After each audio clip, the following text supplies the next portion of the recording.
It is a non fact कि diabetes के कारण आइज़ पे इफ़ेक्ट पड़ता है, और जो मोस्ट सीरियस इफ़ेक्ट आइज़ पे होता है उसको डायबिटिक रेटिनोपैथी बोलते हैं।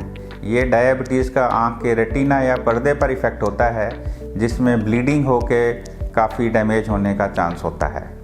अब कुछ फैक्टर्स हैं जो डायबिटीज़ का जो रेटिनोपैथी होता है उसको ये थोड़ा और एनहेंस कर सकते हैं, तो वो फैक्टर्स इस वीडियो में डिस्क्राइब किए जाएंगे। जो सबसे इम्पोर्टेंट फैक्टर डायबिटिक रेटिनोपैथी के लिए है वो है कंट्रोल ऑफ डायबिटीज़। ड्यूरेशन तो हमारे हाथ में नहीं है, वो तो डायबिटीज़ अगर बढ़ती रहेगी ड्यूरेशन के साथ उसको हम कुछ नहीं कर सकते, बट कंट्रोल हमारे हाथ में होता है।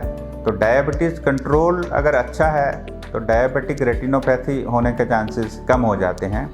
इसके साथ साथ प्रॉपर डाइट और वेट कंट्रोल और रेगुलर डायबिटिक मेडिकेशंस वो भी इम्पॉर्टेंट हैं। जो दूसरा फैक्टर डायबिटिक रेटिनोपैथी को इंक्रीज़ कर सकता है वो है ब्लड प्रेशर।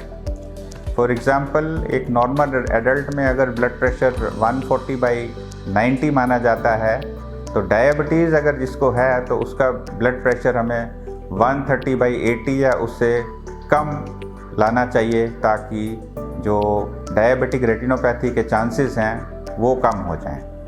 जो थर्ड फैक्टर इम्पोर्टेंट है जो डायबिटिक रेटिनोपैथी को बढ़ा सकता है वो है स्मोकिंग। और स्मोकिंग अगर अल्कोहल के साथ हो जाए तो इसको डबल ट्रबल बोलते हैं। So diabetic must avoid smoking as well as alcohol. जो चौथा फैक्टर इम्पोर्टेंट है डायबिटिक रेटिनोपैथी के लिए वो है high cholesterol level. So cholesterol must be properly attended to, and इसके लिए डाइट, एक्सरसाइज बहुत ही इम्पोर्टेंट हैं। कोलेस्ट्रॉल कम करने के लिए आजकल कुछ मेडिसिन्स भी चली हैं जो कि हेल्प कर सकती हैं। और पांचवा फैक्टर्स जो मैंने अभी पहले थोड़ा सा बताया है वो है अल्कोहल। अल्कोहल से भी डायबिटिक रेटिनोपैथी के चांसेस बढ़ जाते हैं, और अगर स्मोकिंग और अल्कोहल दोनों इकट्ठे हो जाएं तो इसको डबल ट्रबल माना जाता है। इसका इफ़ेक्ट और भी बढ़ जाता है रेटिनोपैथी पर। सो इन शॉर्ट, जो डायबिटिक रेटिनोपैथी है इसके लिए आपको डायबिटीज़ और ब्लड प्रेशर दोनों कंट्रोल करने हैं, साथ साथ कोलेस्ट्रॉल को भी ध्यान देना है, और diabetic must avoid smoking as well as alcohol, ताकि आपकी आइज़ जो हैं वो प्रोटेक्टेड रहें।